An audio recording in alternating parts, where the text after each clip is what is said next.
Assalamualaikum warahmatullahi wabarakatuh. Salatullahi wassalam ala man uhiyal Qur'an wa ali baitihil kiram wa sahbihi dawil Qur'an. Ramadan bulan mulia, jadi turunnya Al-Quran. Kita baca dan tadabbur, terus kita amalkan. Rasulullah tidak meninggalkan harta dan jabatan. Pusaka suci yang ditinggal hanya sunnah dan Al-Quran. Salatullahi wassalam ala man uhiyal Qur'an wa ali baitihil kiram wa sahbihi dawil Qur'an. Bismillah, alhamdulillah. Alhamdulillahilladzi khalaqal insan 'allamal Qur'an. Allahumma shalli wa sallim ala sayyidina Muhammadin sahibus syari'ati wal burhan wa ala alihi wa sahbihi wa man tabi'ahum bi ihsan. Amma ba'd. Saudara-saudaraku kaum muslimin muslimat rahimakumullah. Tak terasa Ramadan sudah berjalan separuh dari bulan ini, yang artinya kita sudah memasuki separuh yang kedua dari bulan Ramadan menuju finish Idul Fitri, menuju kemenangan hari yang berbahagia. Marilah sisa-sisa Ramadan ini kita jadikan sebagai wadah untuk meningkatkan kualitas ibadah kita, memperbanyak amal soleh kita, supaya di dalam Ramadan nanti kita menjadi orang-orang yang beruntung, bukan menjadi orang-orang yang buntung atau merugi. Saudara-saudaraku yang dimuliakan oleh Allah Subhanahu wa Ta'ala, Ramadan identik dengan bulan Al-Quran. Seperti dawuhnya Allah, Syahrul Ramadan alladzi unzila fihil Qur'an hudal linnasi wa bayyinatin minal huda wal furqan.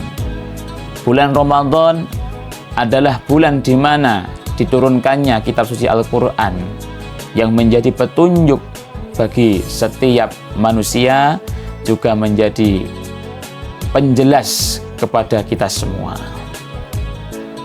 Saudara-saudaraku sekalian yang dimuliakan oleh Allah Subhanahu wa Ta'ala, Al-Quran ini adalah pusaka suci yang ditinggalkan oleh Nabi kita, Nabiullah Muhammad sallallahu alaihi wasallam, yang diamanahkan untuk kita umatnya sekalian, agar supaya kita bisa menjaganya, agar supaya kita bisa melestarikan, membumikan Al-Quran di tengah-tengah masyarakat kita. Al-Quran sendiri merupakan mukjizat bagi Nabi, wahyu firman-Nya Allah, yang sampai hari ini masih kita bisa nikmati, masih kita pelajari. Satu-satunya mukjizat Nabi yang masih ada adalah Al-Quran ini. Al-Quran sendiri merupakan mukjizat yang paling universal. Al-Quran itu dipegang atau dipelajari oleh kelompok anak-anak pantas, dipelajari oleh kelompok remaja pantas, sampai yang sudah tua renta juga pantas. Beda sekali dengan mukjizatnya nabi-nabi yang lain. Kami contohkan misalkan mukjizat tongkatnya Nabi Musa. Ini akan tidak pantas jika tongkat ini dipegang oleh anak kecil atau masih usia-usia dasar. Tapi Al-Quran itu tidak. Al-Quran adalah mukjizat yang paling pantas, paling universal, bisa dipakai oleh setiap generasi. Maka dari itu, sebagai umat Islam yang dititipi oleh Allah, yang diamanai Al-Quran ini, maka wajib bagi kita untuk ikut menjaga, ikut melestarikan, membumikan Al-Quran di tengah-tengah kita. Saudara-saudaraku yang dimuliakan oleh Allah Subhanahu wa Ta'ala, taraktu fikum amrayni lan tadillu ma tamassaktum bihima kitabullah wa sunnatu rasulih. Saya meninggalkan dua perkara yang jika kalian itu memegang teguh dua perkara itu, maka kalian semua akan menjadi orang yang benar, tidak tersesat jalannya. Apakah itu? Itulah kitabullah Al-Quranul Karim wa sunnatu rasulih, sunnah-sunnahnya Rasulullah Muhammad sallallahu alaihi wasallam. Maka dari itu, ini adalah hadisnya Nabi. Kalau hidup kita pengen menjadi hidup yang mulia, ingin menjadi hidup yang tidak sesat, maka jangan menjauhi kitab suci Al-Quran. Setiap sesuatu yang ditinggalkan atau yang dijauhi, biasanya yang rusak itu yang ditinggalkan. Akan tetapi tidak berlaku jika kita meninggalkan Al-Quranul Karim. Sebagai contoh, ada seorang ibu yang sudah masak enak untuk berbuka puasa. Kemudian dia mendapatkan kabar yang gembira, mendapatkan telepon dari sanak keluarganya.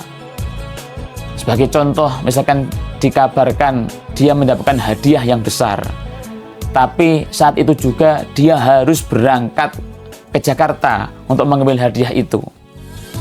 Akhirnya ibu ini setelah dia masak, dia meninggalkan rumahnya, pergi berangkat ke Jakarta. Dia meninggalkan sayur yang sudah matang, yang sudah ditaruh di meja dan siap makan itu beberapa hari. Kira-kira yang rusak itu ibu itu yang meninggalkan atau sayur yang ditinggalkan? Mestinya adalah sayur yang ditinggalkan, karena di situ tidak ada yang ngopeni, tidak ada yang menyelamatkan. Akhirnya sayur itu menjadi basi, sayur itu menjadi tidak enak.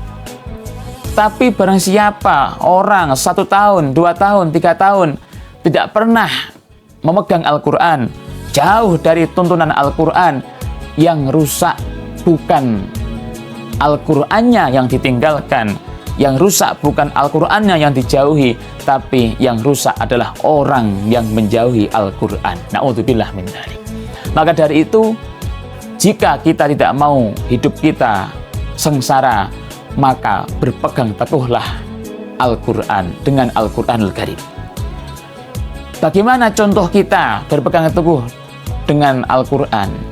Dalam hadis Nabi dijelaskan, ada suatu riwayat yang hadis Nabi yang berbunyi ad-dinu an-nasihah, termasuk di dalamnya ada wali kitabih. Hak-hak kita di dalam kitabnya Allah itu apa? Yang pertama, ini juga cara kita berpegang teguh dengan Al-Quran. Yang pertama bagaimana? 1. Al-imanu bih, mengimani Al-Quran. Kita harus percaya apa-apa yang sudah didawuhkan Allah di dalam Al-Quran. Harus mempunyai keyakinan sepenuh hati, jangan sampai ada keraguan dalam hati sedikit pun kita meragukan firman-Nya Allah di dalam Al-Quran. Makanya Al-Quran ini menjadi bagian dari rukun iman, yang harus dijalani, yang harus dipercayai oleh umat Islam jika dirinya masih mengaku orang yang beriman.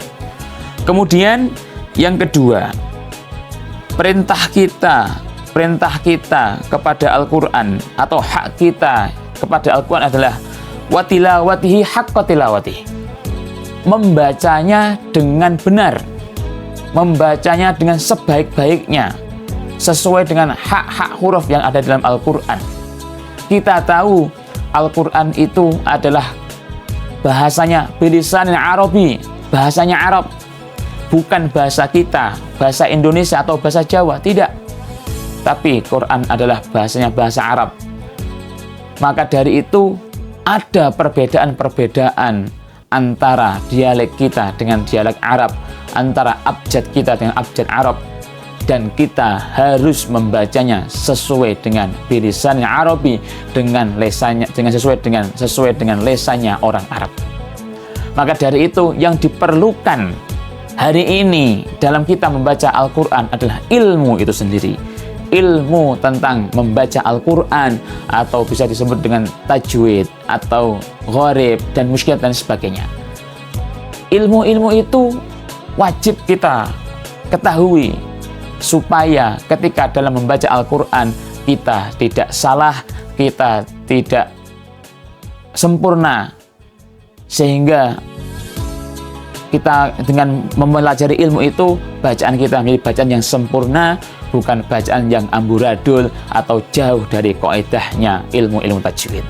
Maka dari itu kami mengajak kepada masyarakat, kembalilah belajar kepada guru-guru kampung kita yang siap sedia untuk mengajarkan Al-Quran kita, karena pendidikan Al-Quran adalah pendidikan utama bagi generasi kita. Jika cucu kita belum bisa membaca Al-Quran, belajarkan cucu kita untuk membaca Al-Quran. Jika anak kita belum bisa membaca Al-Quran dengan lancar, antar kepada guru Quran untuk belajar. Atau kita sendiri belum maksimal, belum bisa membaca secara lancar, maka wajibkan diri kita untuk belajar membaca Al-Quran itu. Inilah bagian dari hak kita terhadap Al-Quran. Yang pertama tadi al-imanu bih, mengimaninya. Kemudian yang kedua watilawati haqqa tilawati, membacanya dengan sebenar-benarnya. Kemudian yang terakhir, bagian dari kita berpegang teguh dengan Al-Quran adalah mengamalkan isinya Al-Quran. Tuntunan kita, kehidupan kita dalam hal-hal ibadah, dalam hal-hal muamalah, dalam hal-hal siasah atau dan sebagainya, mari landasi kehidupan kita dengan Al-Quran. Sesibuk-sibuknya kita ngurusi dunia, maka jangan sampai meninggalkan Al-Quran. Sesibuk-sibuknya kita mengurusi harta kekayaan, maka jangan sampai kita meninggalkan Al-Quran. Hadirkan Al-Quran di dalam kehidupan kita, di dalam lingkungan kita. Bumikan Al-Quran di dalam tengah-tengah masyarakat kita. Semoga kita semua menjadi hamba-hamba Allah yang ahlul Quran, cinta dengan Al-Quran, menjadi hamba Allah yang istiqomah dalam membaca Al-Quran, menjadi hamba Allah yang istiqomah dalam deres Al-Quran. Amin, amin, ya Rabbal Alamin. Dari saya kurang lebihnya mohon maaf. Wallahul muwafiq ila aqwamit thoriq. Wassalamualaikum warahmatullahi wabarakatuh.